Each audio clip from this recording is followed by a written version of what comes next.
This is Sean Thomas Radcliff. Welcome to another episode of Preservation Oaks. In this series, we introduce you to professionals from museums, cultural, genealogical, and historical societies across the United States. Now sit back, relax, and enjoy the program.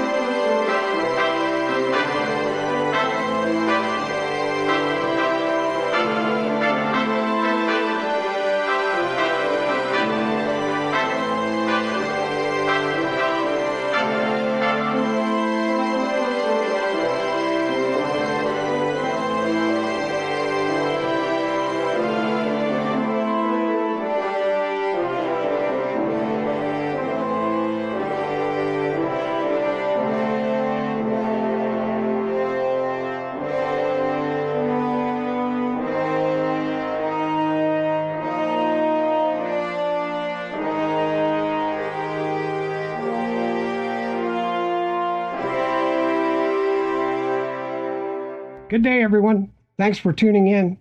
We have another exciting program lined up for you today.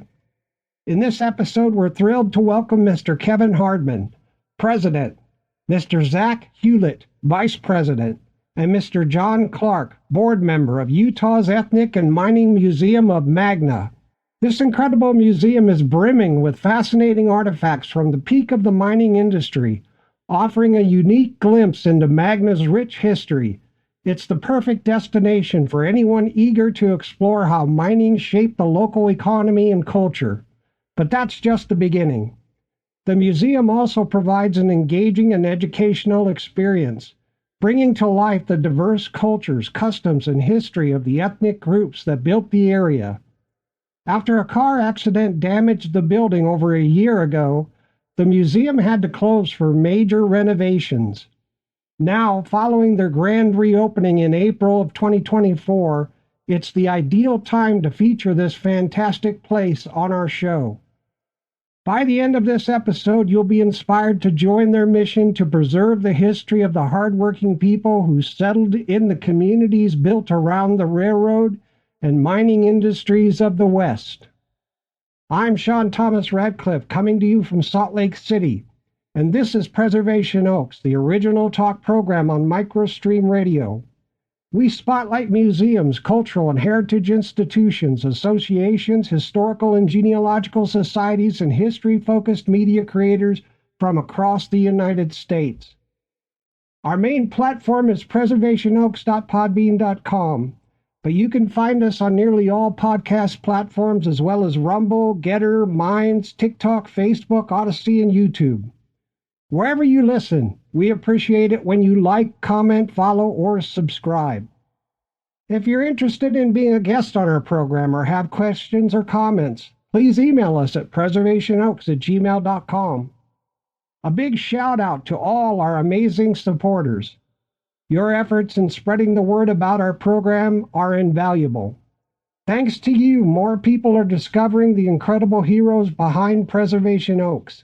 Those dedicated to preserving our shared history. You rock. Unlike many podcasts, we don't ask for financial support from our listeners.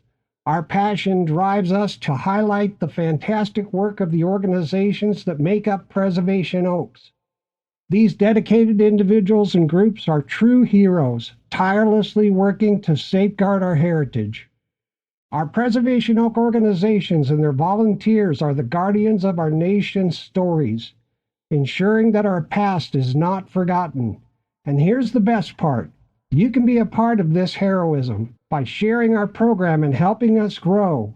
You're actively contributing to the preservation of our history. So let's keep pushing forward. Tell your friends. Support your local museums or historical societies, and together we'll preserve our rich cultural tapestry for future generations. Thank you for being an essential part of this journey. Get ready for the next episode of Preservation Oaks. We'll be chatting with Michelle Zeman from the Alden Depot and the Helena Township Historical Society, located on the shore of Torch Lake in the charming village of Alden. Their museum is a treasure trove of local history. The current Alden Depot, built in 1907, was once known as the finest depot on the line north of Grand Rapids. The Pierre Marquette Train Depot was a hub of activity in historic Alden, Michigan. The daily resort special train brought passengers from across the Midwest to enjoy the many summer camps, resorts, and hotels. Alden was a favorite destination, selling more tickets than any other stop along the line. And we get to learn all about the area and the Alden Depot and Helena Township Historical Society. How cool is that? I've been looking forward to this episode because this depot is absolutely beautiful, well preserved and maintained, and the commitment of the community to their history is inspiring. It's going to be a great episode. All right, that being said, let's get this show snapping. Here's a short bio of our guests. Kevin Hardman is the president of Utah's Ethnic and Mining Museum of Magna and a dedicated volunteer. A sixth-generation Magna resident, Kevin's family has called this town home since 1854. He met his wife Stephanie during a backpacking trip in the Uinta Mountains in 1979, and together they've explored Utah's breathtaking landscapes for 45 years. They have a close-knit family of 4 married sons, 15 grandchildren, and a great-granddaughter, all of whom share a love for the outdoors. Kevin, now retired after a 40-year career as an electrician, enjoys rock hounding, hunting, painting, and devoting his time to the museum. Zach Hewett, Vice President of Utah's Ethnic and Mining Museum of Magna since 2023, has a passion for uncovering how things work and using creative methods to achieve his goals. With a background in history, Zach has enhanced both his education and practical experience through dedicated volunteer work at the museum. His role involves contributing to board decisions, engaging with the community, and honing his organizational and conversational skills. Zach's involvement with the museum has also expanded his network and provided numerous educational opportunities. During his studies, he completed an internship where he conducted a research project that he continues to develop with aspirations of publication. Jon Clark, a proud board member of Utah's Ethnic and Mining Museum of Magna, is a retired audio engineer with a rich background in the PC and video game industry. With substantial experience as a technical production manager at 2 of America's leading community theaters, Jon has honed his experience in live performance. His innovative approaches in the software business set his company apart, earning numerous awards for computer graphics in games. Currently, Jon continues to work in live production as a scenic, lighting, and sound designer and shares his knowledge as a teacher. He's a great resource for Utah's Ethnic and Mining Museum of Magna. All right. Welcome to the program, Kevin, Zach, and Jon. Well, thank you. Hey. Great to be here. Hey, in the introduction, I let listeners know that a year ago there was some kind of an auto accident at the museum which led to you having to close and reconstruct the museum somewhat.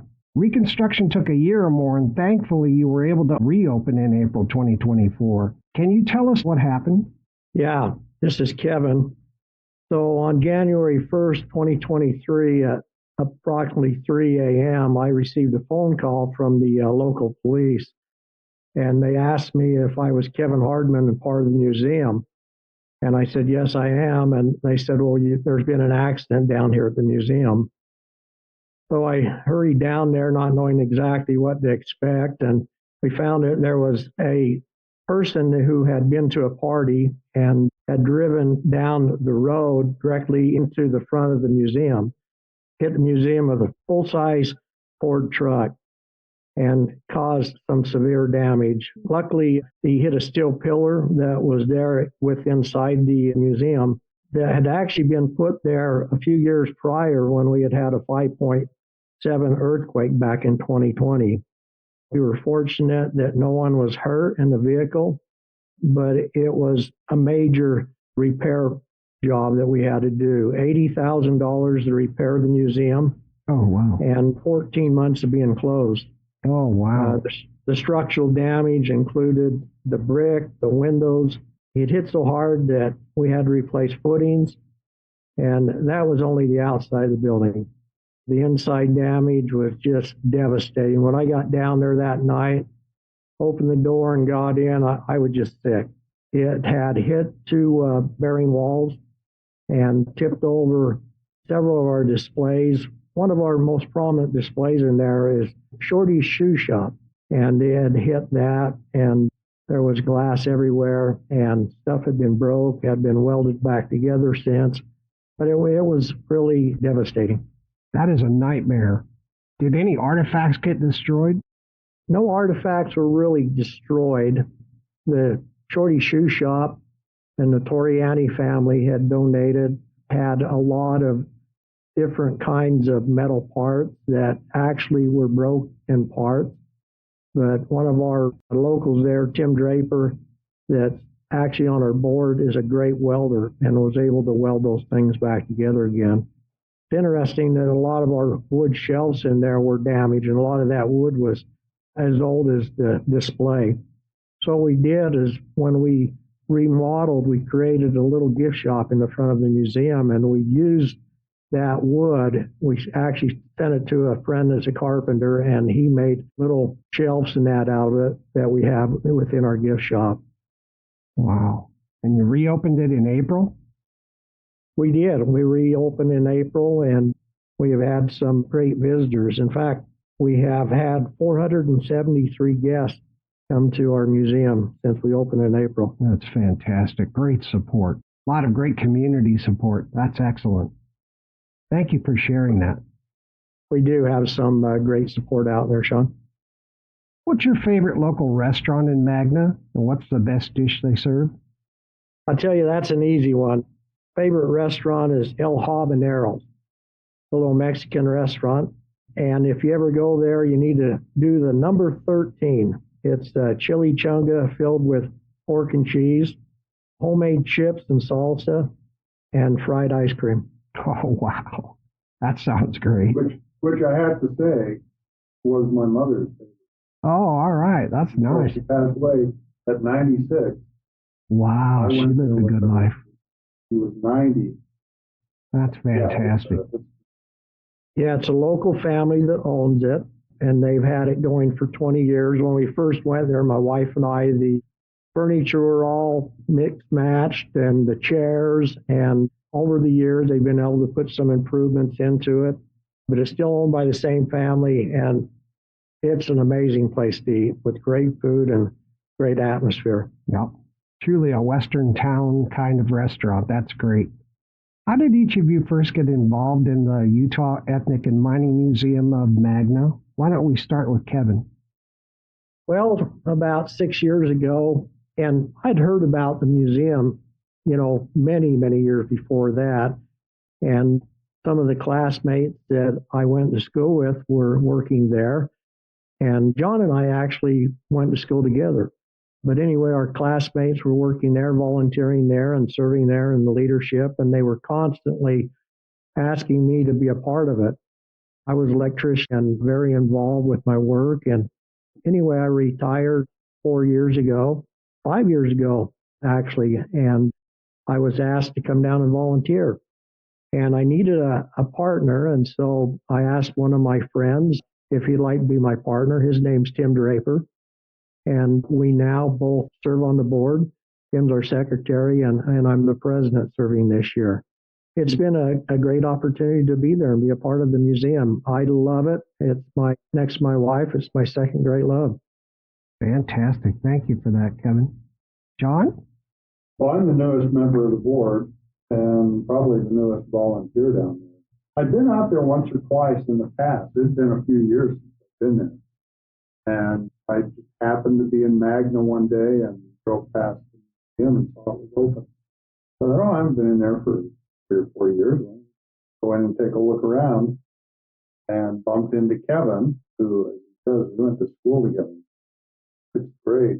And we got talking and he showed me around and said, this needs some better lighting in here. What's my reaction to the whole thing? It's like, this is a really, really neat museum, but it just needs something. And He twisted my arm for about 10 seconds and said, well, you interested in being involved? And so my aim is ultimately to try and help them out a little bit with some of the visual appeal of some of the things, background in theater and design, lighting in particular. And just see what we can do. It turns out my wife is a grant writer, and she's offered to help out a little bit with some grant writing. She can't get some improved funding for the museum, which nobody said no to that. Yeah. So that's kind of where we're at right now. You're going to do great things for the I'm just museum. getting started. I've been familiarizing myself. I've been out there a number of times, taken a lot of photographs.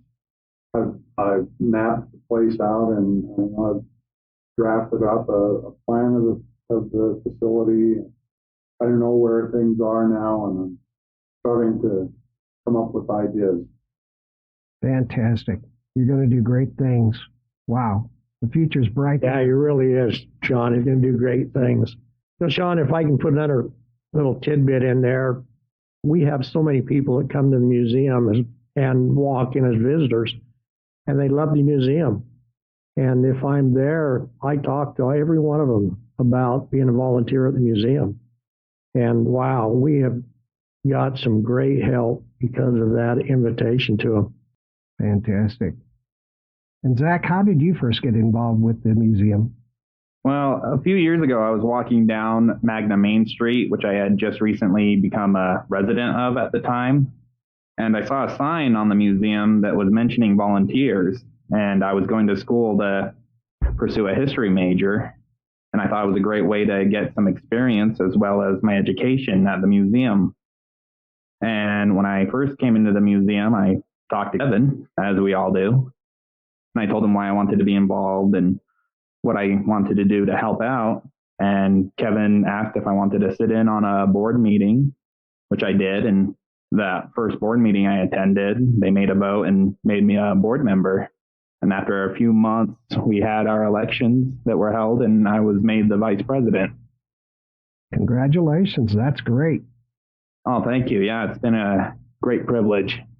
You've got a wonderful background. You'll do great things at the museum.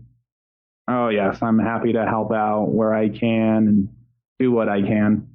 Thank you for that, Zach. Thank you. Have any of you ever come across any surprising or unusual items while working at the museum? This is John. One of the things that really caught my attention in my first visit and the ensuing visits have been kind of those small household items that were produced at the mills and the shops at Kennecott. Frying pans, mailbox, buckets, doorstops, all kinds of strange little things that really have a personal connection. Very cool. Kennecott produced every product that they needed to the mine up there. And it was called a sand cast lot. And so what they would do is they would have an engineer make it out of wood first. So the carpenters would make it out of wood, and then they would then produce a cast, and they would mold it in the brass foundry or the steel foundry.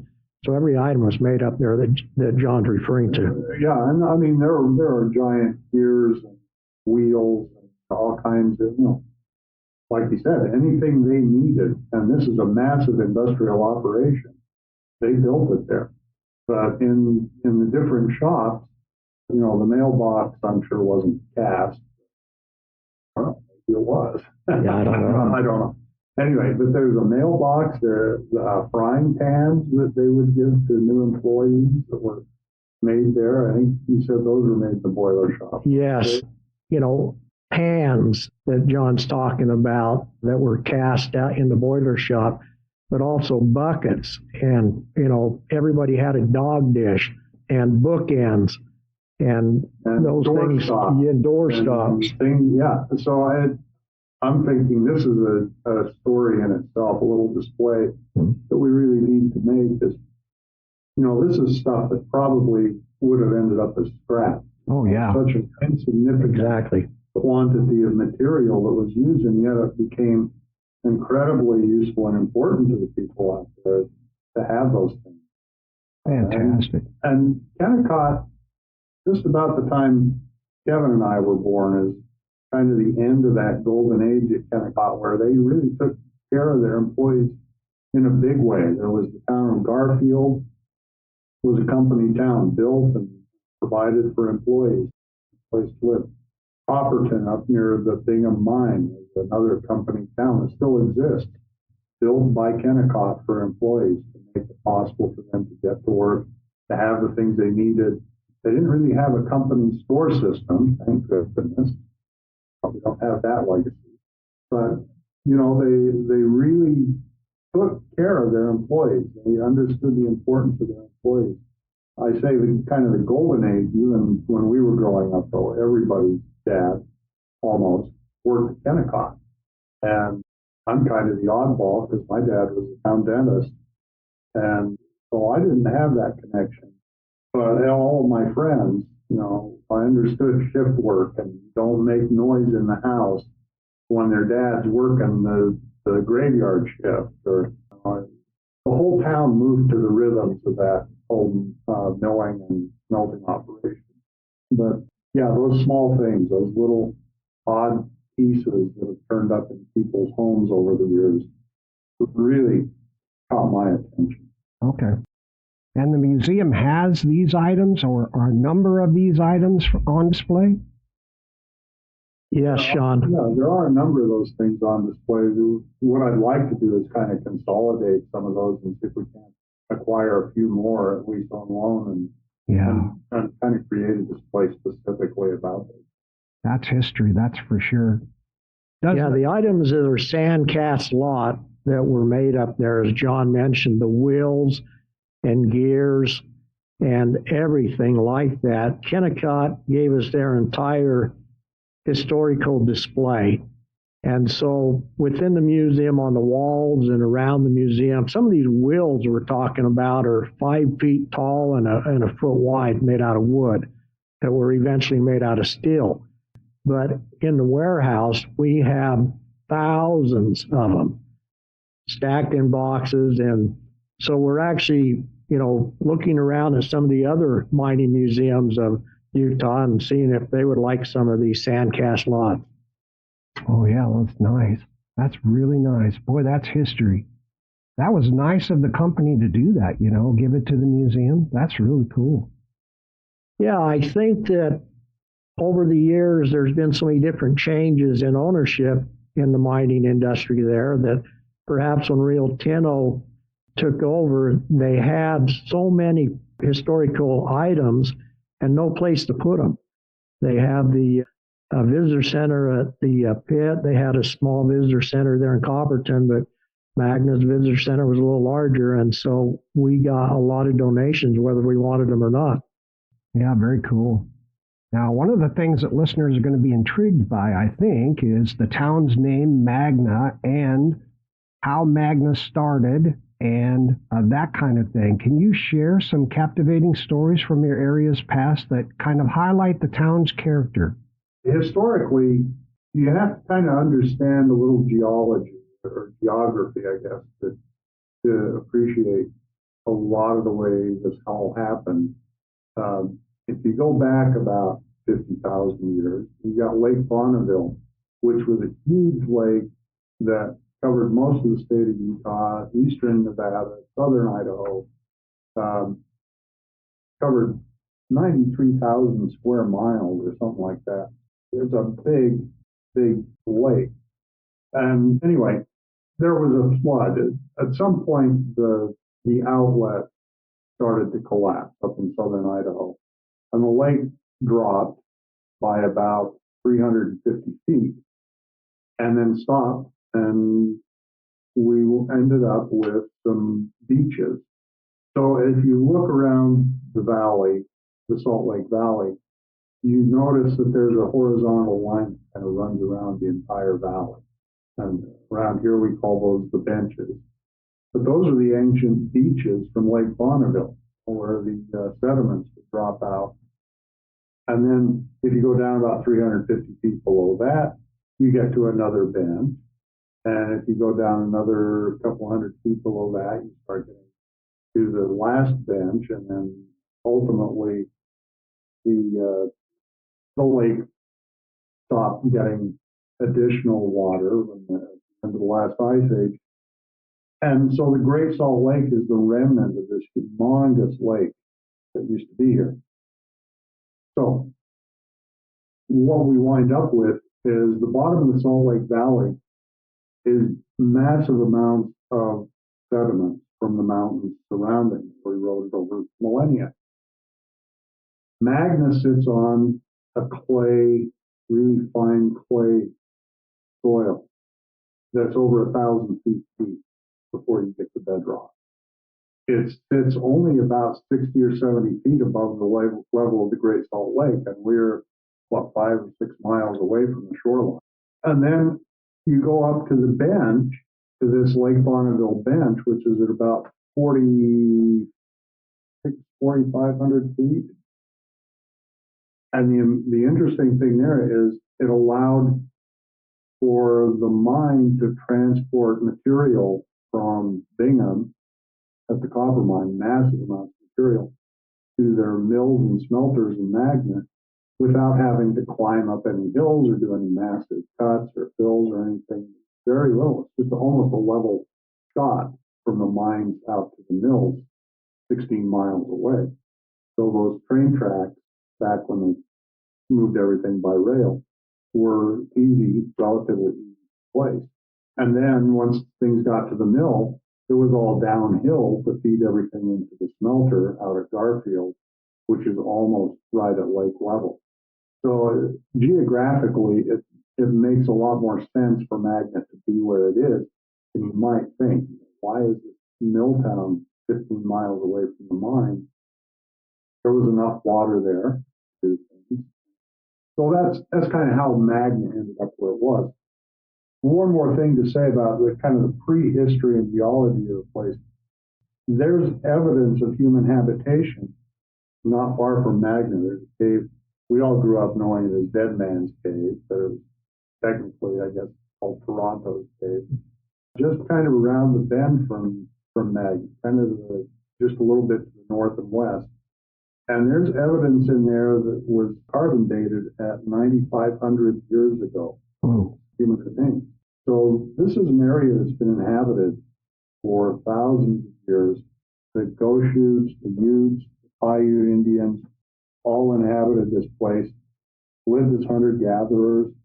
Interestingly, the white settlers kind of saw them as being these poor people who didn't own anything and were to be taken pity on, when in reality, here's a civilization that has survived in this desert environment for thousands of years. Owning things was just a detriment to them. So they didn't have much in the way of belongings, but they were incredibly successful at surviving in a really hostile landscape. Yeah, to add just a couple things with the Shoshones, Utes, and the Goshutes were that they had a migratory route. They would come down off the Snake River out of Idaho, and they would stop in the wintertime along the shores of the Great Salt Lake. There they would gather salt, and they would use that salt to preserve their meat. At that particular time, when they would hit those shores of the Great Salt Lake, it was the migration of the birds. And ducks and geese would be in there by the thousands, and they would harvest a lot of that meat and use the salt from the Great Salt Lake to preserve it.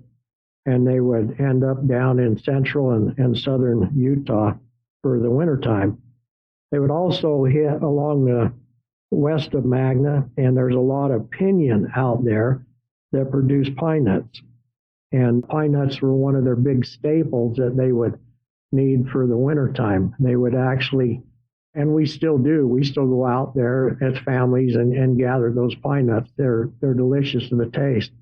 What's interesting about the pine nut is that it's in a sticky cone when you pull it off the tree. And so sometimes you have that lasting fragrance on your hands for a couple weeks till it wears off. Oh, that's cool. But they're amazing taste. And what they would do is they would lay them around the fire and heat them up, and that would cause the pine nut to come out of the cone. What they would also do is they would travel on down into a little further south of Magna, and they would run into obsidian beds down there. And that obsidian would be made into arrowheads and spear points. As Jon mentioned, their presence is known all over out in this area. We go out camping on the West Desert, all you have to do, if you have a good eye, you look at the ground, and you'll be able to see their chippings where they broke that stone to create the arrowheads that they needed. Jon also mentioned how their presence is known. We have hieroglyphics all over, up in the hills there above Magna, and archaeologists, as of recent, had found a hearth out there that they actually carbon dated, and they found tobacco seeds in it. Oh my. And they figure those tobacco seeds are 13,000 years old. Wow. Also, that's a little farther west than us, but yeah. A little further west, yeah. A long time ago. Yeah, 30 miles. Yeah. Also out there is Lake Bonneville, and they've actually found human footprints in there that date back 13,000 years. There's a lot of great evidence. There's actually a cave, several caves besides Toronto Cave. There's another cave out in the next valley that has a warrior in it painted on the wall. And it's called Red Man Cave. And this warrior is holding a shield in one hand and a spear in the other with a big headdress. So their presence was well documented here in the valley, being the first residents. Wow, fantastic. And over there by Toronto's cave, that's the same place where the mining company built the smelters that are still there today, if my map app is correct. Yes, it is. It's still there, and there's a monument. We have some really good preservationists that have an organization here in Utah. It's called the Daughters of the Utah Pioneers, and there's actually a plaque that sits right there on the highway and talks about the history of Toronto's cave. Nice. I wanted to understand, does the museum have any contacts with any of the Native Americans in the area or the tribes? That's on my list of things to try and zero in on and get better information and present things in a way that I think that they would be proud of having on display. That's respectful to their culture, yeah. Yeah, exactly. Yeah, let me tell you about one of our exhibits out there. So we start our tour right with the Native Americans as you come into the building. We have an artifact in there that's been carbon dated 10,000 year old. It's a pot. We have two great display cases that talk all about the Native Americans. And we had a teacher that actually lived in Magna. Her name was Emma Elmer. And she taught down in the Four Corners area of Utah to the Native Americans. And they loved her and she loved them. And they knew that she had a great love of archaeology. And so they donated to her these artifacts that they had. And for a long time, they were at Brigham Young University. And then she was able to bring them out of that university and donate them to our Magna Museum. And so we hold that as an extremely beautiful exhibit. Okay, thank you. Kevin and Zach and Jon, it's time for a break for a few minutes. Sounds great. All right, listeners, we'll be right back after this important message about donating to the Utah Ethnic and Mining Museum of Magna. Discover the heart of Magna's history at the Utah Ethnic and Mining Museum of Magna. Located at 9056 West Magna Main Street, the museum is a vibrant showcase of the rich cultural and mining heritage that has shaped the community. From fascinating exhibits on local mining history to diverse displays celebrating the many cultures that make Magna unique, there's something for everyone to explore and enjoy. But we need your help to keep this treasure trove of history alive. Your generous donations support the exhibits, educational programs, and community events. Every contribution makes a difference in preserving the stories and heritage of Magna for future generations. It's easy to give. Simply visit them in person at 9056 West Magna Main Street or call them at 801 603E025-698-0226 to learn more about donation opportunities. You can also connect with them on Facebook at Ethnic Mining Museum of Magna to stay updated on the latest events and initiatives. Join us in celebrating and preserving Magna's rich history. Please donate today and help keep the spirit of our community alive. The Utah Ethnic and Mining Museum of Magna, where history comes to life. Visit us, call us, or connect with us on Facebook. Together, we'll make history. I am General Matto Vandu Maximanus, from the planet you refer to as BD 114672C. I am the legate of the 2nd AB Picturis B region, governor of the approaches to NU Octantis A B, interplanetary consul, commander of the legions of AB Picturis A, 91 Aquari B, Mu Leonis B, and Gamma Librae B, and I listen to Preservation Oaks on Microstream Radio. Oh my God. I think I've had a bit too much history. I think I've been thrown into an alternate reality. Sort of a parallel universe kind of thing. No, I think it's just that I'm identifying so much with the people of the past. Excellent. This is kinda nice, knowing how things really work and using history to make better decisions for the future. I'm kind of digging this. Wow. I love history. Oh my goodness. Okay now, that's much better. Let's keep on listening. Wherever you get your podcast groove on, you can get all the history you can eat anytime with Preservation Oaks. Join other listeners at preservationoaks.podbean.com and let us know what you think by sending email to preservationoaks@gmail.com. Ever since I introduced Jim to Preservation Oaks, he's been begging for a second helping of history. Hey there, folks. It's your friendly neighborhood history guru. And for a limited time only, tune into Preservation Oaks and snag our recipe of the week for smoked octopus and turnips. It's the secret, old-fashioned method that seals in all the juices. Trust me, even those parts you never thought were edible will surprise you. Just close your eyes if you have to. Yes, sir. Preservation Oaks isn't just your go-to for historical tidbits. We're also your one-stop shop for octopus and turnip. Whether you're whipping up something as fancy and complicated as octopus on the half shell or keeping it down home with good old octopus on a stick, our recipes have got you covered. With us, you can serve up a hearty dose of octopus and history every single night. Preservation Oaks, because who needs anything else for excitement when you've got history and octopus? There you are, in your doctor's waiting room again. Nothing to do but flip through an old magazine from 2014.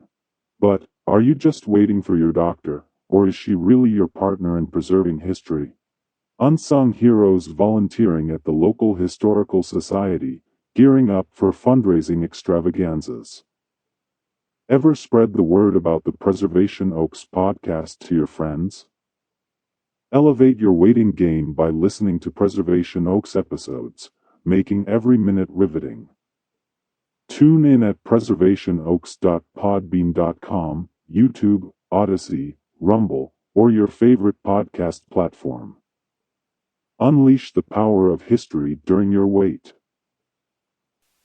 9 out of 10 family historians agree Preservation Oaks is the best podcast on the internet. And now, back to Preservation Oaks.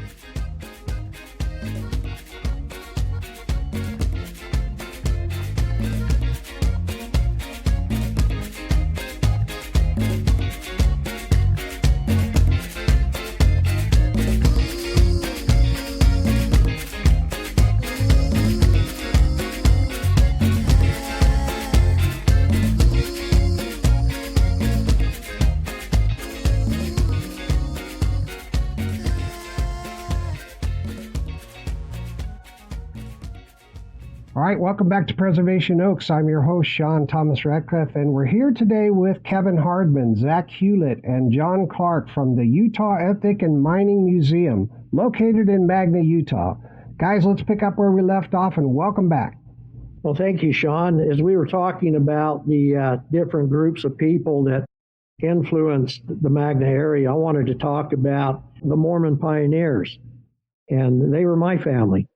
I'm a sixth generation descendant of the pioneers, and they came into the valley.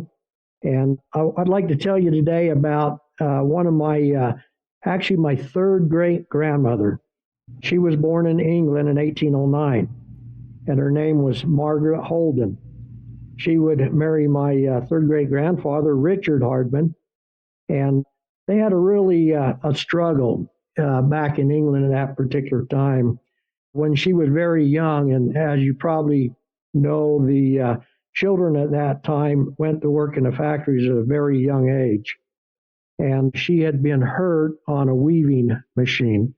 My family back there were actually weavers and rope makers. But anyway, Margaret was hurt on a weaving machine as a child, and she suffered with the inner legs, had a hard time getting around and walking, and it caused a lot of other problems with her.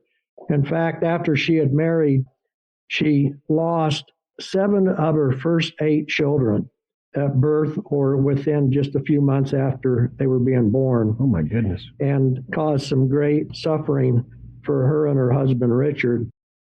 Well, one day a knock come on her door, and it was a man named Brigham Young. And he was a member of the Church of Jesus Christ of Latter-day Saints, and he was serving in England as a missionary.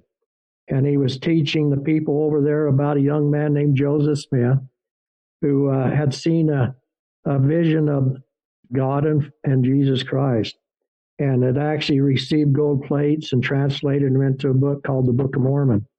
My family over there received one of these books and read it and believed that it was true and decided that they wanted to be baptized and join the church.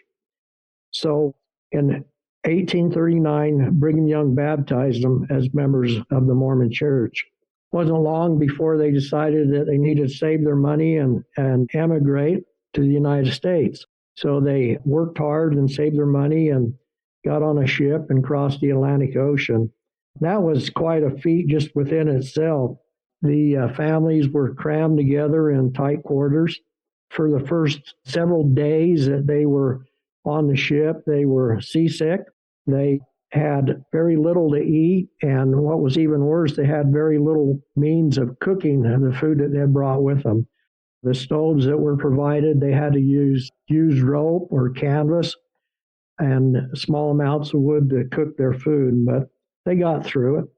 And they ended up landing on the Gulf of Mexico in the Mississippi River and came up the Mississippi River into Nauvoo, Illinois in 1845. There, when they arrived, Brigham Young had not only baptized them, became their friend, and had a place for them to live there on the Mississippi River. Richard Hardman worked on a paddle boat, and for a couple of years there, they had a great life together. I've got to back up and tell you a little bit more about Margaret. So after Margaret had these children and only one survived, one night she had a dream, and she saw a man in this dream that came to her and placed his hands upon her head and gave her a blessing, and that after that she was able to have children that survived. She told Brigham Young about this man, and he described him as being one of the other apostles, Wilford Woodruff. And upon their meeting, he placed his hand upon her head and gave her a blessing and told her that she would have a son that would survive. And he even gave her a name for that son. She was to name him Lehi Nephi Hardman. And of course, Lehi and Nephi were 2 prophets within the Book of Mormon that they believed in.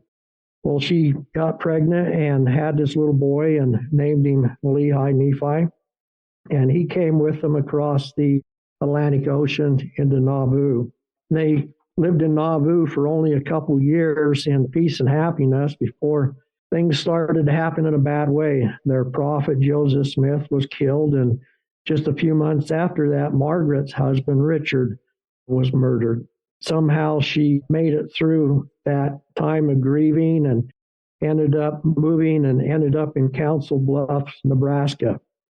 There she met another man who his name was William Presley, and he had lost his wife and several children to cholera.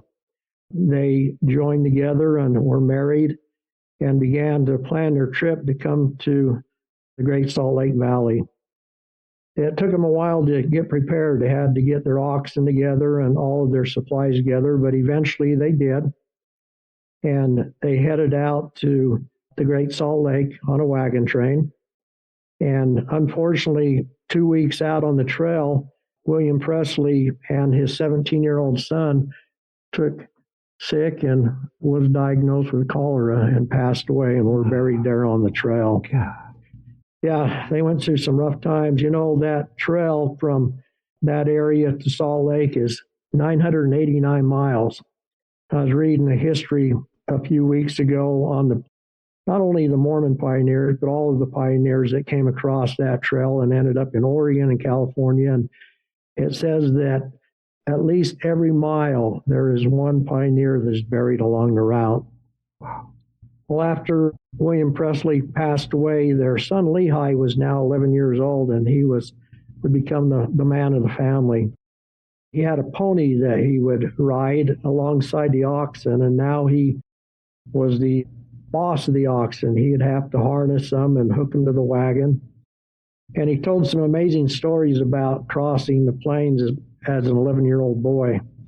He said that at different times and different places, the bison that would number in the millions would come right down and were not afraid of the wagons or the pioneers, and they would walk right alongside the wagons and the oxen. And he said that when that happened, that oftentimes the oxen would spook and explode and run off with the herds or cause a stampede with the bison, and people would be stomped to death or run over the top of in that stampede and killed. Well, anyway, so what Lehi would do at that particular time, if the bison got close to the wagon, is he would tie his pony behind the wagon. And he would then climb up on the tongue between the two oxen, put his hands on them and gently talk to them. And they'd be able to calm down and without incident continue along. They came into the valley of the Great Salt Lake in September of that year, and there was Brigham Young, their friend, to meet them.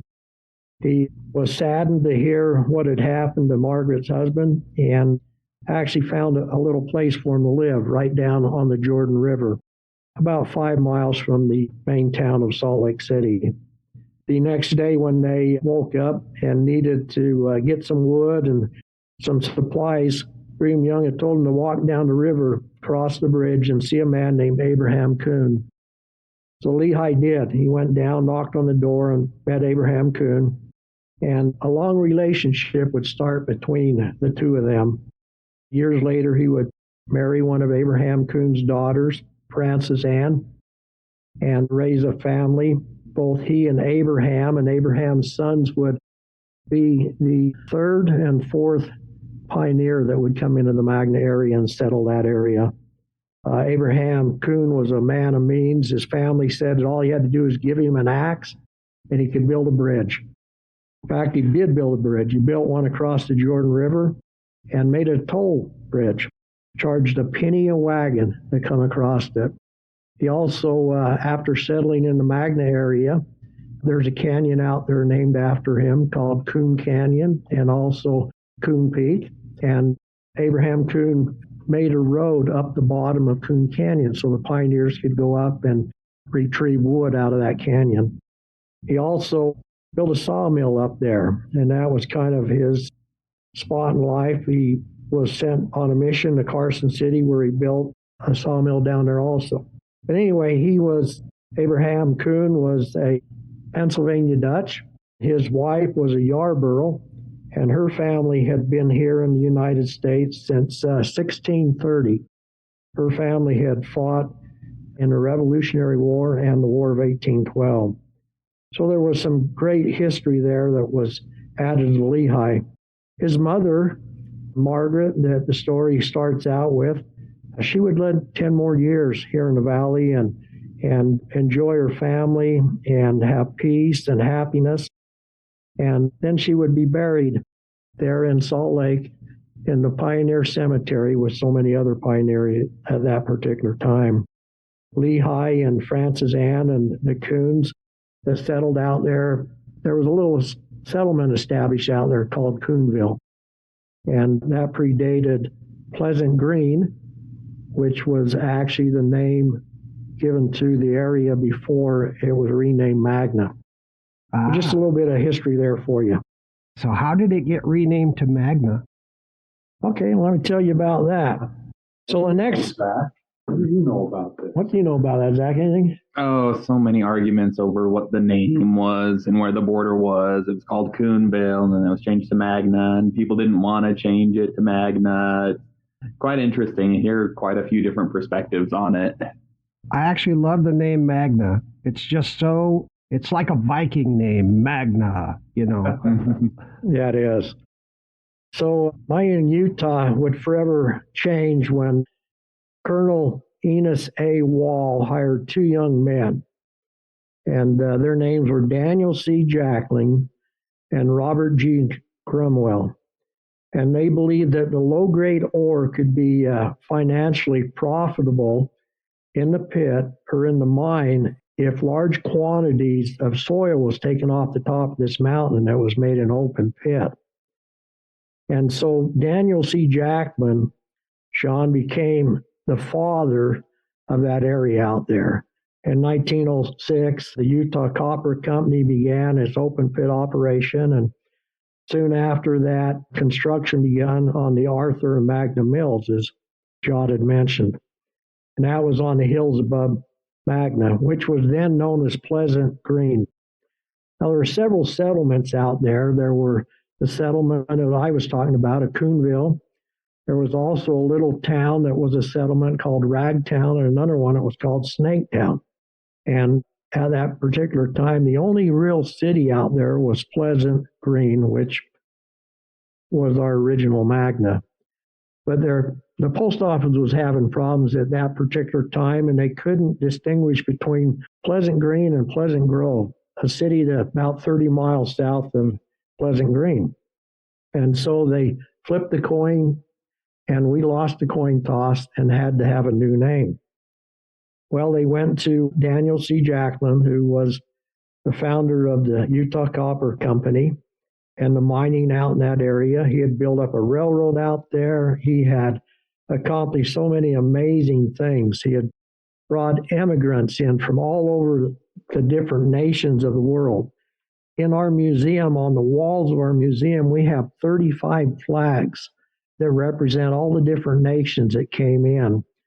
Some of the first groups that came in were the Greek and the Italians, but later the Japanese and all these other countries came to work. And Daniel C. Jackman was the one that put them all to work at Kennecott. And so it fell to him to give us a new name out there. And as you know, he chose the name Magna, which is a Latin word meaning great, powerful. And so that's where we got our name. Oh, fantastic. Interestingly, I just noticed recently, I was looking at some Sanborn fire maps, if you're familiar with those insurance maps. Yeah. And on those 1916, it's the label is Pleasant Green Post Office Magna. So even as late as 1916, they were still calling it Pleasant Green. Yeah, it was 1931 when the name was actually changed to Magna. So it's later than I thought. I was. Oh, yeah. I went away really early. One of those great treasures that you talk about finding in the museum, we recently found a document out there that was the voting district, and it showed how the precincts were broken up in that area. And same thing there, John. It was titled Pleasant Green. I'll be. So it's in the 30s. Wow, that is kind of late, huh? Yep. Wow. Your museum is the only museum in the area. Am I right about that? It's the only one I saw on the map app. Yes, it is. We have a museum that sits about 15 miles away in Grantsville, and that's actually a Donner museum, the Donner Reed Party.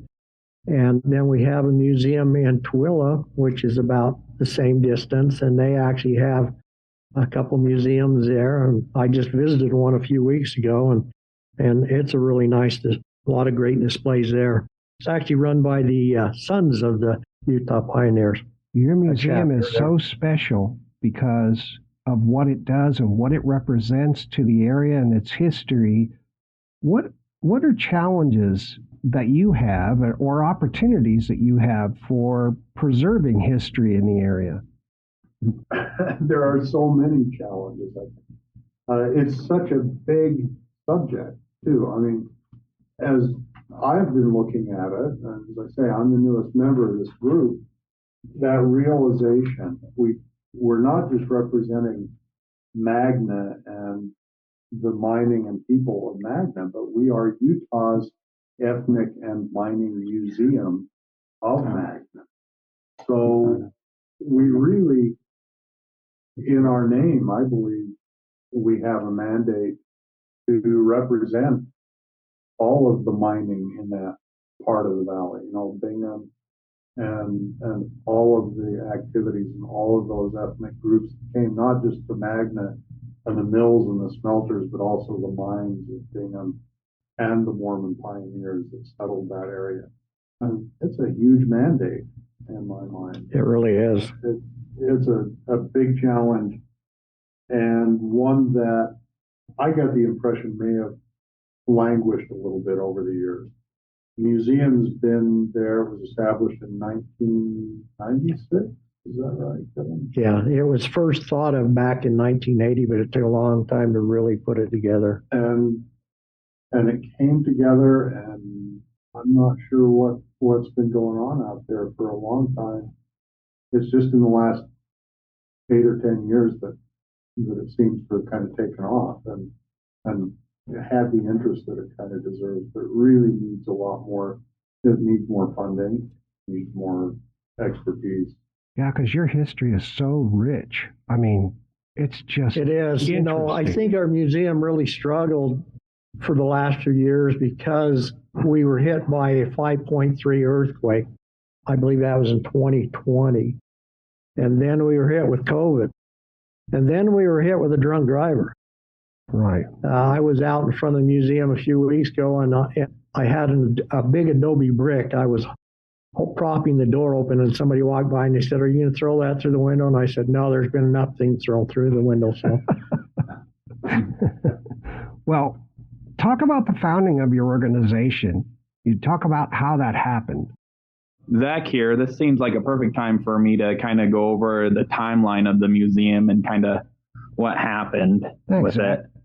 So, as we know, our museum started off as a J.C. Penney store, which started in 1917 and went on to about 1970. Then, as Kevin said, in 1990, Utah's Ethic and Mining Museum of Magna became an official corporation. And it took a few years to complete the repairs, grants, and just general cleanup that the museum needed. And during that time, Kennecott actually started to pay $100 a year for 10 years, and they were paying that to the museum committee so that they could fulfill their lease agreement to the property owner.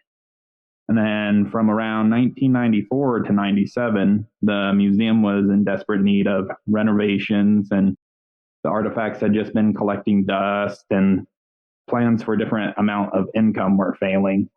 There was talk actually to move the museum, and it was going to change the building to the local Webster School.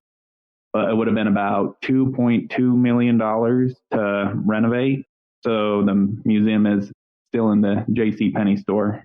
And then around 1998, the building that the museum is in was actually purchased from Magna Investment Corp. and by the Salt Lake County and was appropriated to $300,000 for remodeling. And then a year later, we went into two different phases. Phase one was initiated for electrical and mechanical work, primarily reinforcing walls to meet earthquake standards and a brick wall out front. And then afterwards, we started phase two, which was primarily interior work, such as building an office, a theater, a collection room, and interior displays. From 2001 to 2006, Salt Lake County cut the museum's budget, and the money that was needed to complete some projects dried up, and it created about a decade's worth of setbacks. In 2007, the museum committee purchased the property in October for $30,000, which was donated by Ron Henline, who purchased it. And we had about a balance of $120,000 that were due 2 years later. And all that actually ended up being excused by the Salt Lake County. And the museum was actually donated to the community. And on, as Kevin said, March 18th in 2020, our museum experienced a really bad earthquake. And it took quite a bit of grant money to take care of the repairs. And then, as we've said, last year in 2023 on New Year's Day, we had a drunk driver go through the front of the building, and it took a bunch of money from the state and time and repairs. And that leads us up to today, where we are open and guests are able to come in, enjoy the history that we are all very happy to share. Wow. You guys have been through such a lot. Yeah, but the museum's still standing. Yeah, you bet. And Zach, thank you for that. Yeah, absolutely. Thank you. I'd like to provide listeners with the contact information for the organization. Their address is 9056 West Magna Main Street, Magna, Utah. And I hope all of you go down and visit that are in Utah, in Salt Lake, in Magna. Go down and visit them and please donate. You can phone them at 801-698-0226. And on Facebook, just look for the Ethnic Mining Museum of Magna. And if you want to send a mail, send it to P.O. Box 742, Magna, Utah 84044. Does that sound right, Kevin? That's correct. Great. Kevin, how does your organization serve the community and what are its primary goals? Well, there's a lot of different ways we serve the community. Magna is an amazing hub of volunteers.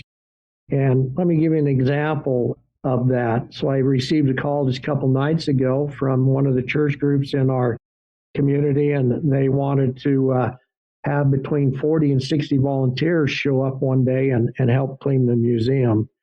Our volunteers also have done a tremendous job. Just this year alone, of our 40 volunteers, we have 746 hours of volunteer time just from them.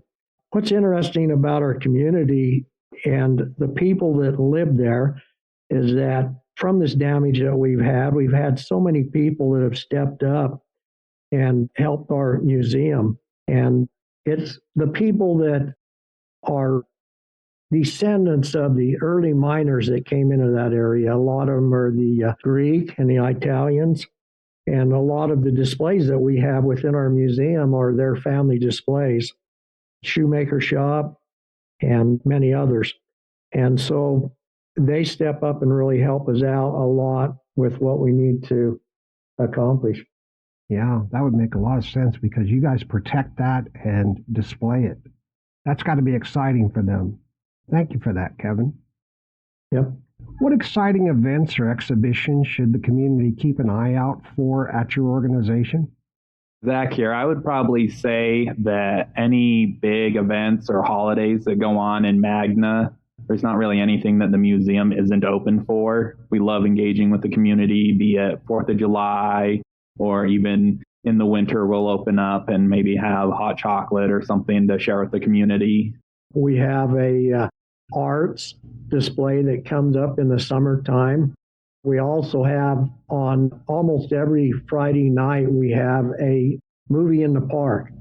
And that's started by a group, a local group that plays a lot of music for the kids and people. And then we go into that movie. We also have car shows. And Magna Main Street is a car show capital of the world. We're constantly doing things there. That arts festival that we have is actually planned this year for August the 24th. And I tell you a little bit about that. So a few years ago, I met an older gentleman in Magna, and he and I became dear friends. And he was an artist and taught me, we would go out on the desert and take pictures of wild horses, which we have an amazing herd of wild horses not far from Magna. And then we would come back and we would draw these horses, and he taught me how to do some pencil art. Well, anyway, we had this art festival, and he said, you need to take one of your pieces down there. And I said, oh, no, I couldn't do that. Anyway, we did. He took an article, and I took one, and we took it down. It was actually in our library. And when we went down to pick him up, guess what? I had a ribbon, and he didn't.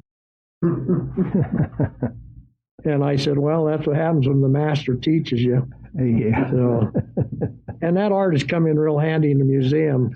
I actually painted a mural on one of the walls in the museum after our damage. Zach and I had to sheetrock a wall, and that was quite an experience, learning how to mud the wall. What is that? Oh, absolutely. Kevin's definitely been quite a mentor. And yeah, his art is pretty amazing. You need to come see it at the museum. Fantastic. Yeah, it's interesting. I mentioned earlier a gentleman that serves on our board, Tim Draper. He's the plumber and I'm the electrician. And so between the two of us, we can really get in a lot of trouble. A lot of good things, I'm sure. Can you recount any particularly memorable visitor experiences or feedback?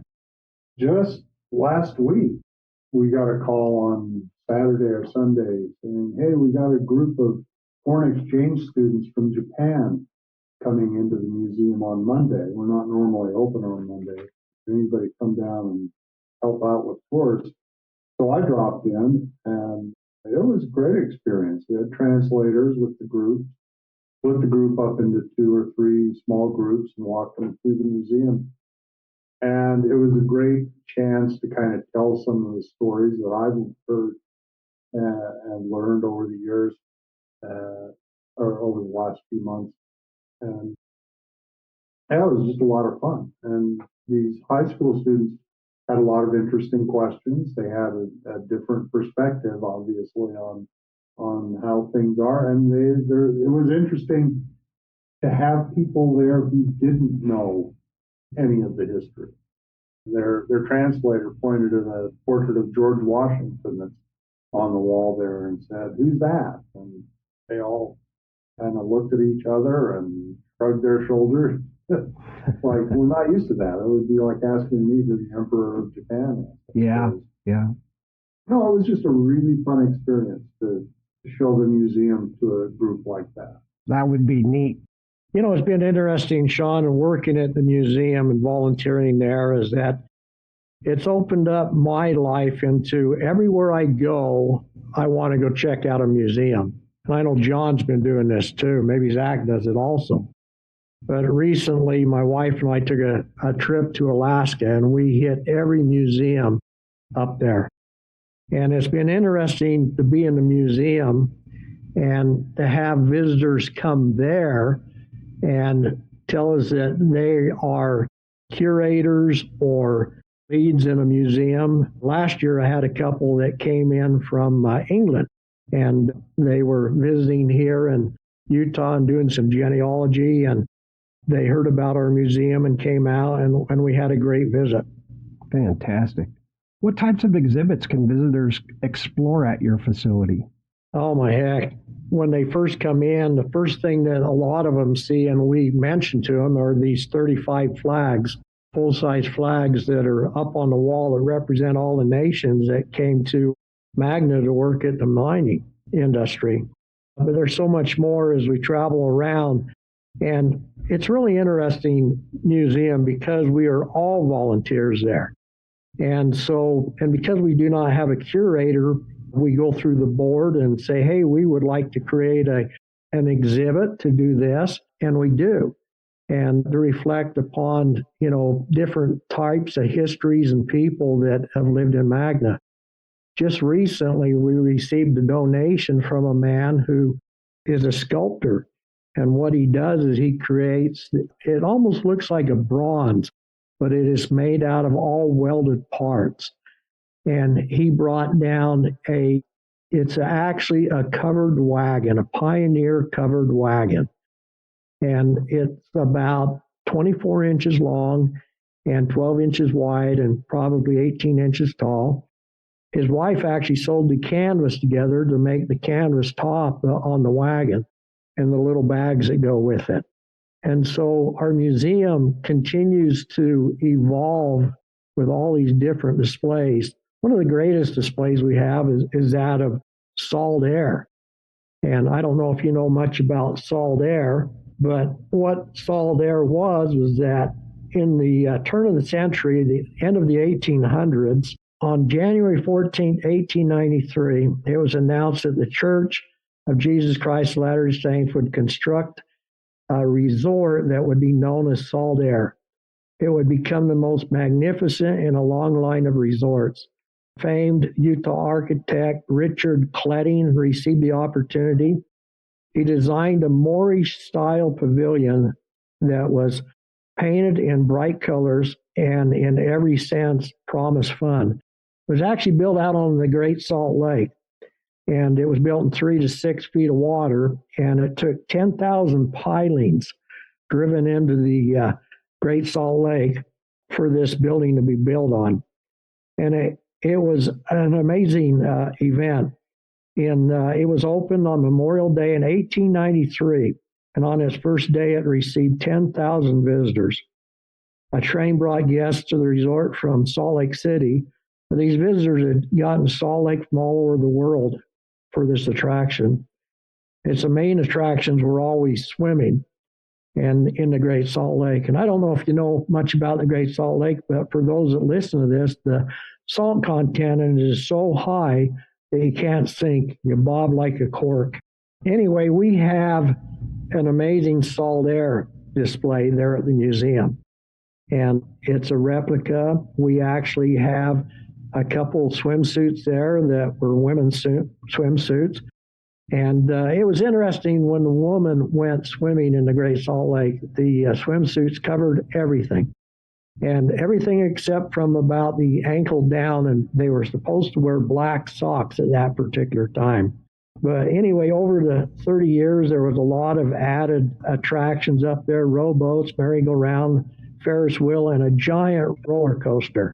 My dad tells a story that how his uncle came from New York and went out in the salt air. And what the biggest attraction was out there after swimming was that the greatest bands in the world played out there. And so the young people would dance the night away. And my dad tells a story about one of his uncles that came out for a visit and got on the roller coaster. And it was such a rough ride that he lost his false teeth. Fell out and fell in 6 feet of water, and they never did find him again. Oh, my goodness. At the dance floor in that pavilion at the time was the largest sprung dance floor in the world. What do you mean by sprung? Sprung meaning as it had physical springs underneath. Oh, so my that as goodness. the dancers would dance, the floor would take the shock of that, would kind of bounce along with them. Oh, I bet that was cool. Yeah, it was quite a thing. Unfortunately, the last great iteration of that building burned down in 1972. Oh. Yeah. I remember hearing about it. I remember seeing salt air from the freeway as we drove by. I never got a chance to go out there though. Yeah, so in the museum we have that display, and it's a beautiful display. A big yeah, scale model of the pavilion. It's 10 feet wide. Mm-hmm. Probably about 6 feet by 6 feet by 6. It's a big construction. All the resorts today are probably up in the mountains in Park City, aren't they? Well, there's the lagoon. Oh, that's Park, right, lagoon. At the time was actually built as contemporary with salt air, was built on the Bamberger Railway as a way for Bamberger to make money by getting people on his trains. His trains ran from Salt Lake to Ogden, and so he built this place in Farmington. So Farmington's, well, it was right up against the Wasatch Mountains, kind of on the east shore of the Great Salt Lake. And that amusement park originally was built on the shores of the lake, but that east shoreline was just never as conducive to entertainment or being in the water like salt air was. So lagoon still exists. There are a couple of remnants of buildings there from the original resort. Yeah, I believe actually some of the roller coaster from the wooden roller coaster at Lagoon was built from the roller coaster that was at the Saltaire. Oh, cool. Wow, what history. That's amazing. Yeah, man. sadly, Saltaire was plagued by fires. Yeah, It really was. Burned down. The pavilion burned down twice. They had a rough time. Must have been some poor electrical work. Iteration got flooded out right after they built it. Well, let's talk about fires. If your building were to catch fire, what things would you grab on your way out? Oh, Well, I know what I'd grab. I'd grab the saltwater taffy dish. there is a wedding dress in the back. It's kind of hiding away back there. It's an amazing dress from one of the Greek families, I believe. And I haven't seen it but 2 or 3 times, but every time I've seen it, I'm just absolutely blown away. I would find a hand truck. I would save that thing. It is amazing. yeah. I always kind of had a little plan set up. If I could only grab like a small handful of things, I'd probably grab a bunch of the yearbooks from the local high schools. But what's kind of nice is our back room, we have a bunch of large, fairly portable shelving, just full of artifacts and documents and books. And it's really close to a big double door that leads to the outside. So if there was a fire, my plan is to grab as much as I can and just, throw it out the door, start pulling the whole shelf if I can, because damaged is a lot better than ash, in my opinion. Yeah. Yeah. We do have a dish that sits on the front counter where our volunteers sit, and it's full of saltwater taffy. And I would grab a piece of that, but that 10,000 piece of Native American pottery, oh wow, that's got to be one of my favorite there in the museum. That would be my grab. Probably important to save. Right. Listen, I'm sorry to interrupt, guys, but it's time for us to take a break for a few minutes. Sounds great. All right, listeners, we'll be right back after this important message about everyone making a visit to the Utah Ethnic and Mining Museum of Magna.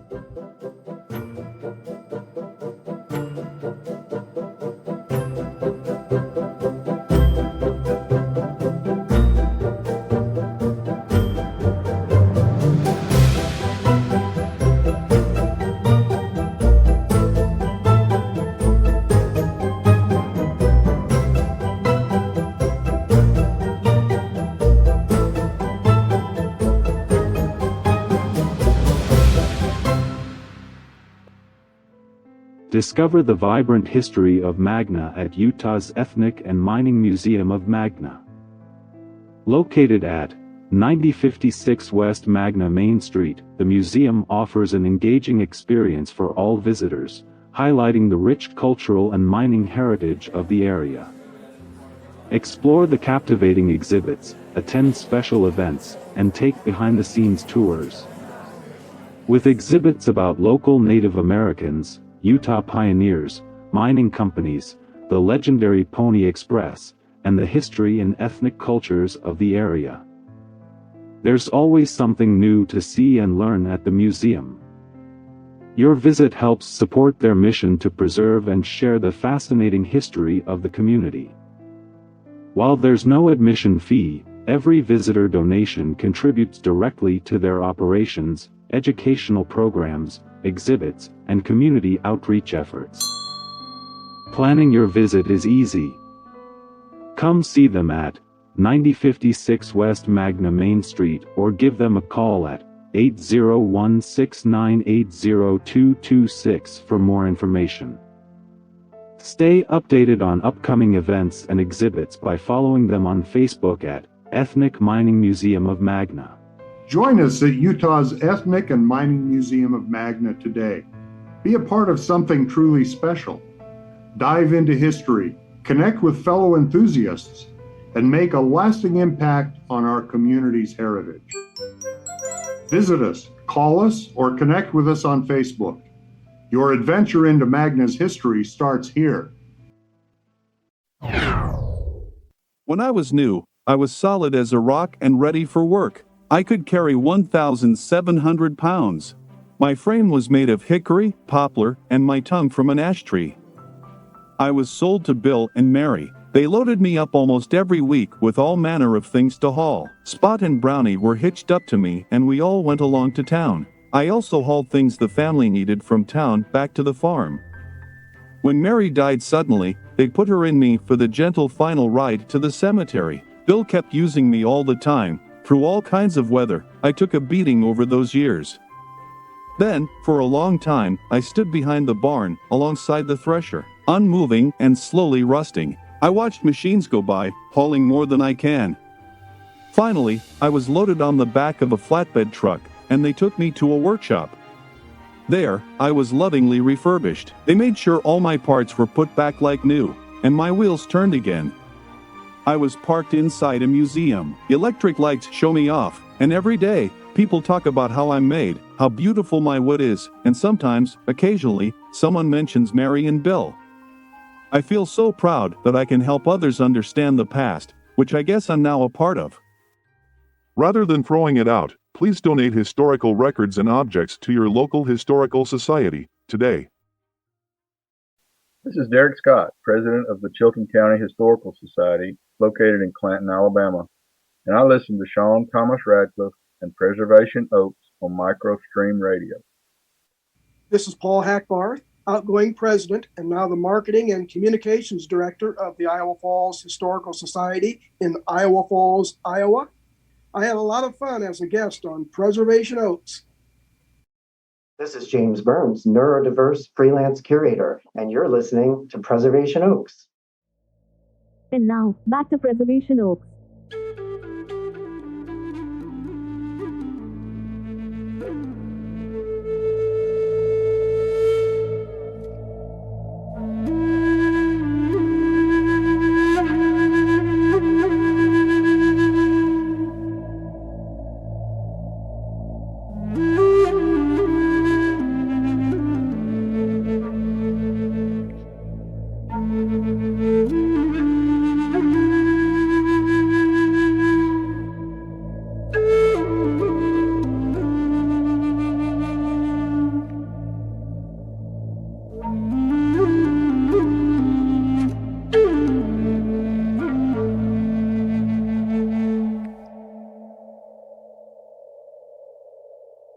Welcome back to Preservation Oaks. We're here today with Kevin Hardman, Jon Clark, and Zach Hewett from the Utah Ethnic and Mining Museum of Magna, Utah. Guys, we've learned so much. This is great. You have so much history and so much to offer.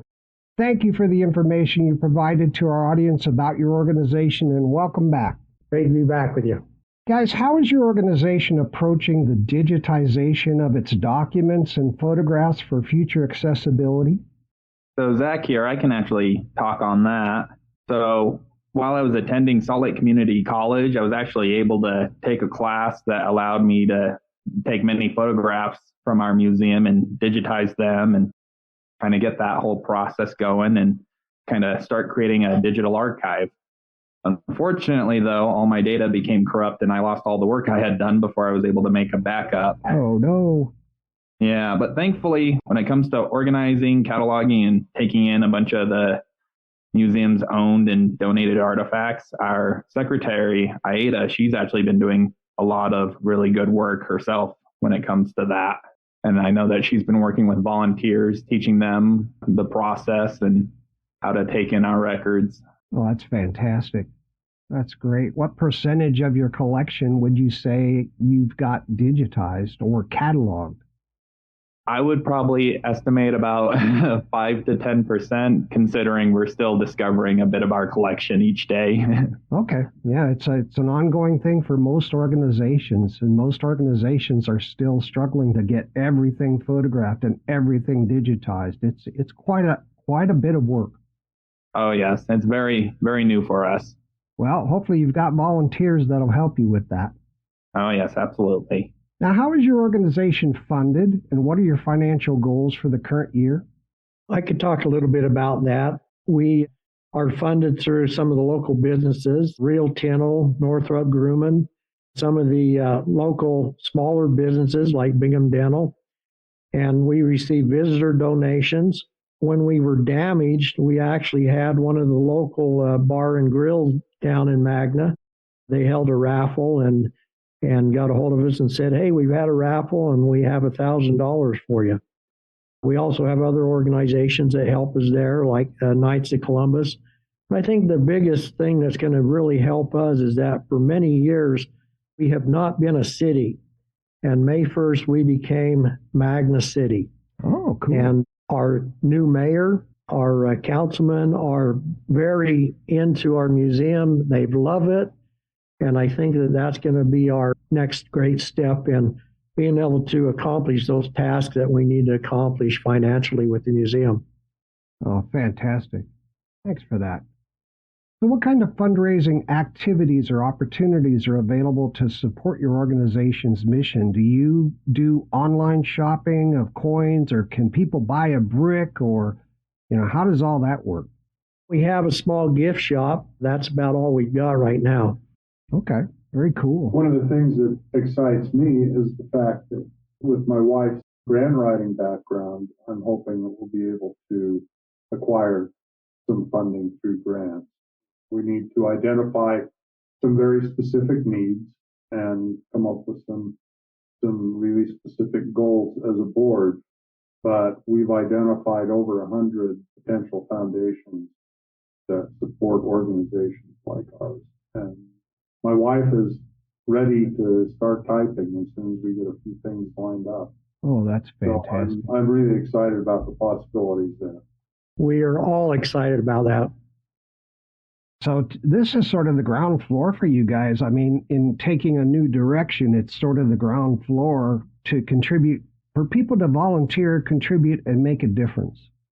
Yes, it really is. We have a couple board members that have been around for about 20 years, about the entire progress of the museum. And they passed on to this younger generation. And if they call us young, most of us are retirees. But anyway, we're hoping to move it to the next step. Fantastic. How do you collaborate with schools to educate students about local history? Well, I actually went around to the schools and talked to them. One of the problems that we have in our museum is that we have inadequate heating and cooling. But I have talked to the schools, and we're hoping to get some funds so that we can have adequate heating during the winter months when the schools are there, and we can get them to come out and start an annual, maybe the 5th grade class every year from a certain school to come and be part of the museum. We do have classrooms that come in now and on their own. We just had a group that come in from summer school a few weeks ago. And so we do get a few classes in, but not like we really want to start getting. Yeah, very cool. Now, volunteers are everything, and we all love volunteers. What volunteer opportunities are available for community members looking to get involved? Well, as Zach and John mentioned, when I'm there at the museum, which is quite often, with our volunteers, and as I mentioned, we have 40 volunteers, and they are amazing volunteers. We have volunteers that speak Spanish. We have one volunteer that speaks Tagalog. She's from the Philippines. We have volunteers that like to come in and just make sure the building's open and sit and relax and read a little history themselves. But we have others that come in and want to help with the displays and cleaning. And so we have so many volunteers. We have young volunteers too. Zach, you can't see him, but he's 30 years old. And he mentioned Aida Trochet. She's also a very young volunteer. And both of them are going to school at the University of Utah and becoming a great asset to our museum. We also have a volunteer that's an archaeologist, or at least going to school to be an archaeologist. Oh, cool. And so she is great to have there at the museum also. Oh, yeah. But we're working more than that. We're working on getting young volunteers there. We have some young volunteers. Wyatt, he has been our volunteer for like 3 years, and he had just graduated high school, along with a friend of his named Charlie. She comes and helps us out also. We also have 2 young volunteers that come with their mother who volunteers with us, Ashton and Dee. And they're always anxious to be at the museum and help out. So we have no lack of volunteers. We love them and appreciate all that they do for the museum. Fantastic. How can people best support your organization financially, and what are the available donation methods? We have a sign when they come in, and the reason we don't charge admission is because, as Zach was talking about the founding of the museum, the county gave us a chunk of money and also a credit so that we could own that museum as a board. But they still carry the title on that museum for one more year. And that's the reason that they asked us that they would carry that title as long as we didn't charge admission to get in. And that's not our goal. We don't want to charge admission. We love that people can come in and with any background financially and walk into that museum and see our great displays. So we're really hoping that John's wife can help us to get the grants that we need to continue to do that. Yeah, that'd be great. What current projects or needs does your organization have that the community can get behind and support? You mentioned climate control. Insulation. Yeah. Yeah. The museum needs to be properly insulated and air conditioned year round, not just for our comfort, but to protect the collection, collect the things that are in that building. It would be nice to have guests be able to come in all throughout the year instead of just a season. Oh, yeah. Or holiday events. What's that going to take? Do you have an estimate of what that's going to take so that community members know here's what it's going to take in terms of collecting money? Yes, we've actually had some bids taken, and we figure it's going to be probably around $40,000. Okay. All right. That's a pretty good price. That's a pretty good It price. is. It is. You know, we talked to the county last year, and it was a hard year for everyone, I believe. Oh, yeah. And they struggled themselves. They laid people off and really struggled financially. And so we're hoping that the economy turns a little bit. These grants will be above and beyond. But we're hoping that, you know, somewhere along the line, the county and Magna City, now that we're a city, will help us out financially. Oh, yeah, that would be great. You know, some of the organizations that I've interviewed have a tax that the city has imposed on the residents, and it's a certain percentage that everybody pays in their city taxes, and that goes directly to the museum. Salt Lake County has the Zoo Arts and Parks Fund. It's a tax that's paid by everyone in Salt Lake County, and it's a matter of applying for the grant. It's top of our list. Grant, I believe those are due in January or February, first of the year kind of stuff. Yeah. That's the top of our list. That's a kind of almost like shooting fish in a barrel, if I dare be that. Yeah, I think we also, besides that, John, I think we also have another opportunity too. We have a man who is actually part of our mayorship, and he may be our mayor next year. He's going to run. He was also a member of our museum board years ago and volunteer. He does a lot for our museum. He sent a group of people down to clean our windows when we were getting ready to open this year. He provides a beautiful pot of flowers outside the museum. So, you know, if he gets in as mayor, we probably have a little bit of an in to get some finances to help the museum. And they love the museum. Yeah. I think they've just all felt like they've been in between a rock and a hard place also. And really, you know, I don't think anybody would mind paying a certain percentage, as long as it's reasonable, a certain percentage of their tax dollars to go to the museum, because it's that important. Yeah, I think that we'll look at something like that. That'd be really interesting. Yeah, the people of Magna are very generous. Let me just give you a quick example. On the 4th of July, a year ago, when we were damaging down, we actually opened the doors so that people could come in. We roped off the damaged area, but they could come in and still use the restroom. And Zach was making some great snow cones. But anyway, I just took one of the old boots there from the boot shop and walked down the street and just told people who I was and that we were looking just for a little donation to help. And I've only gone 20 or 30 minutes and come back with $200 to help with the museum. So the people in Magna are very generous, and I think a tax would help us a lot. Oh, yeah, that'd be great. Guys, in what ways does your organization uniquely contribute to the community, and why is its role so crucial? For the small amount of time that I've been there, I've seen a lot of different type of people come into the museum, and each person has their own different reaction to it.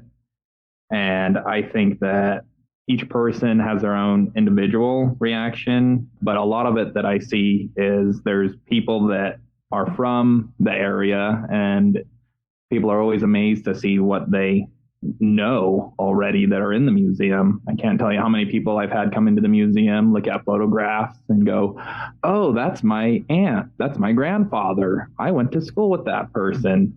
So it's a lot of ways of not only connecting people to their own history and friends, but also connects just the whole community together as well. Yeah, let me tell you a little example about Rio Tinto. And so I believe that probably what has happened there with their connection with the museum, they have received new people. And so these new people that come there as their leaders in Rio Tinto mining didn't know that we even existed. And, you know, between the earthquake and COVID and the year we were shut down, they are back and in full force. We received a check from them to help us with the museum, and we now have their love and support. And I think it just took, rattling a few tails, shaking the bell, and just letting know people that the museum's there. Everywhere I go, whether it's the bakery, the gas station, I always say, hey, did you know we had a museum in Magna? And we have so many new people that have moved into Magna. Our population doubled, that most of them don't even know that we have a museum on Main Street of Magna.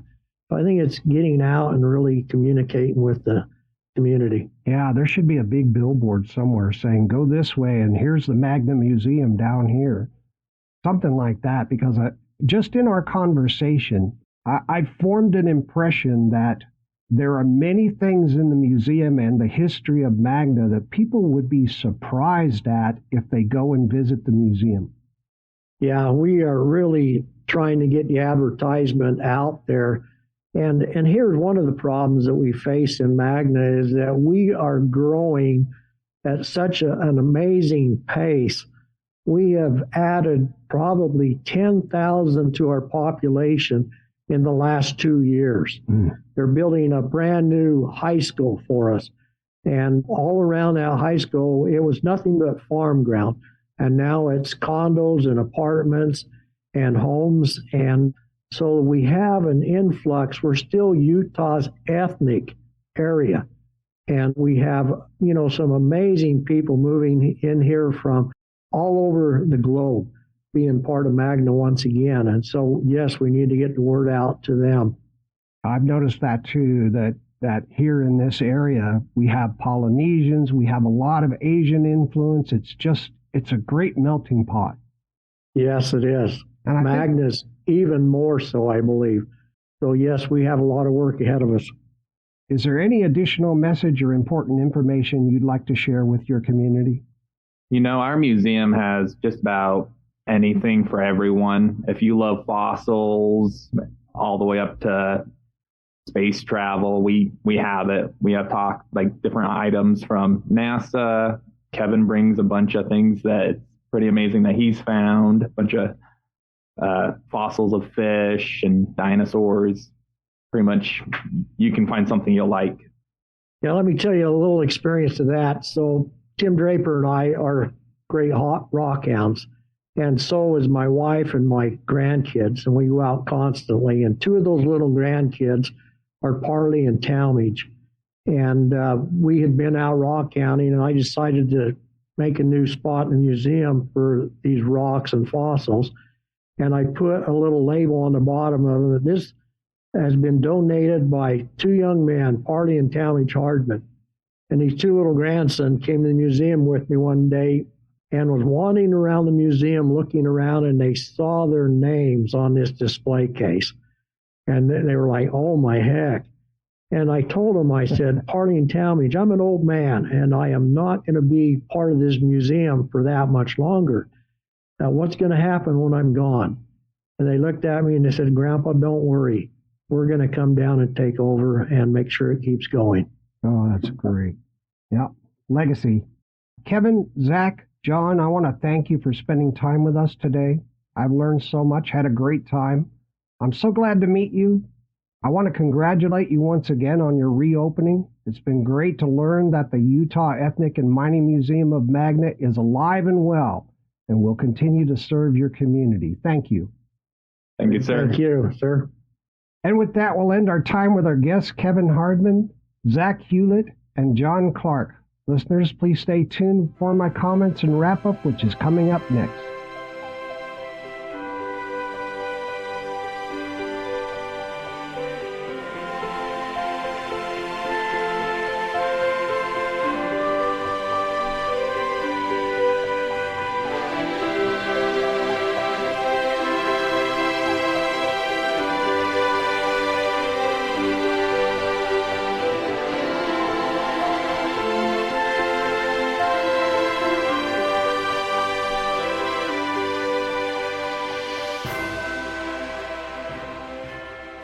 Thank you for tuning into this episode of the Preservation Oaks podcast, where we've had the distinct pleasure of hosting Kevin Hardman, Zach Hewett, and Jon Clark from Utah's Ethnic and Mining Museum of Magna.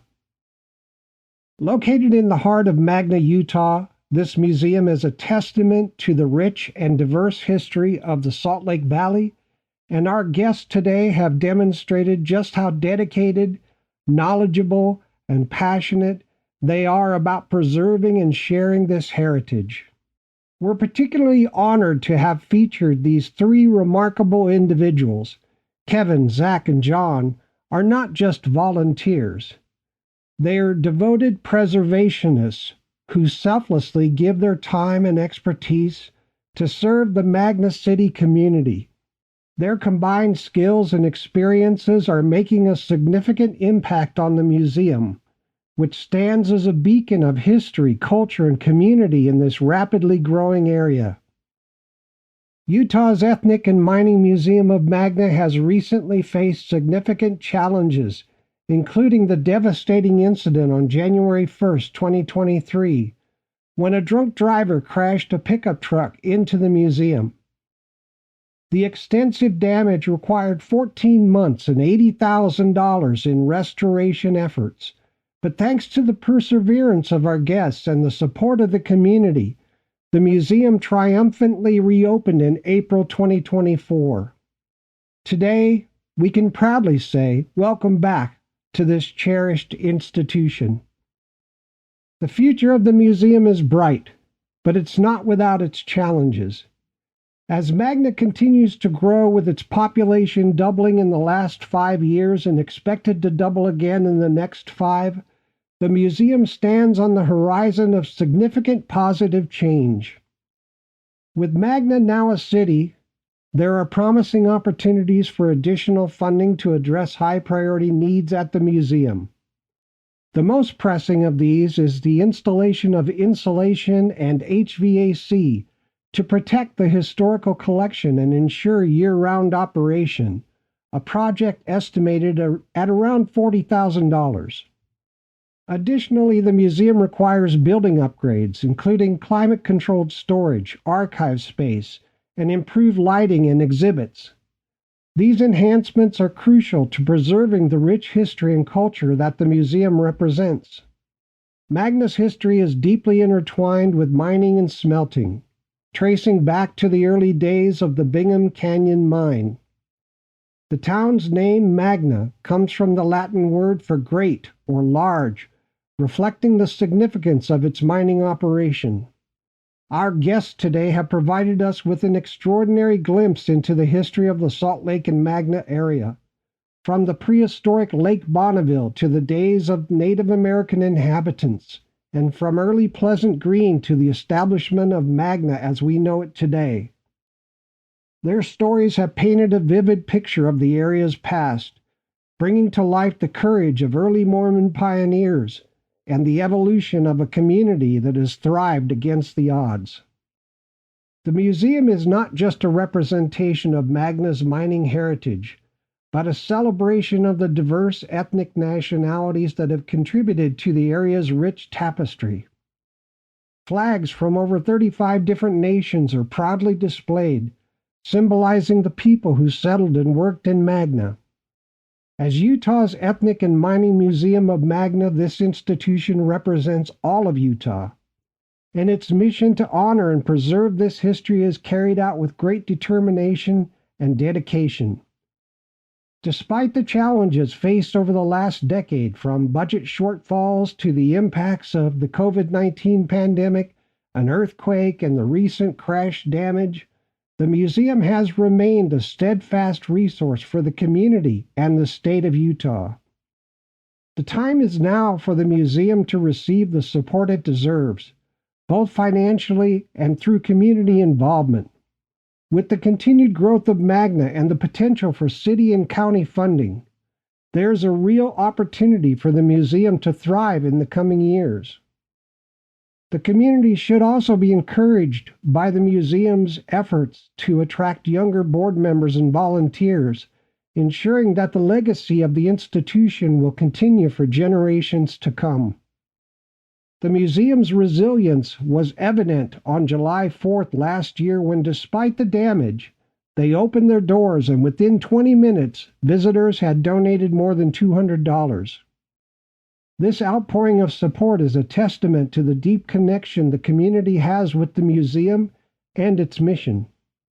As Magna looks to the future, the museum will undoubtedly play a vital role in helping new residents learn about and integrate into the community, especially as Magna's population continues to grow.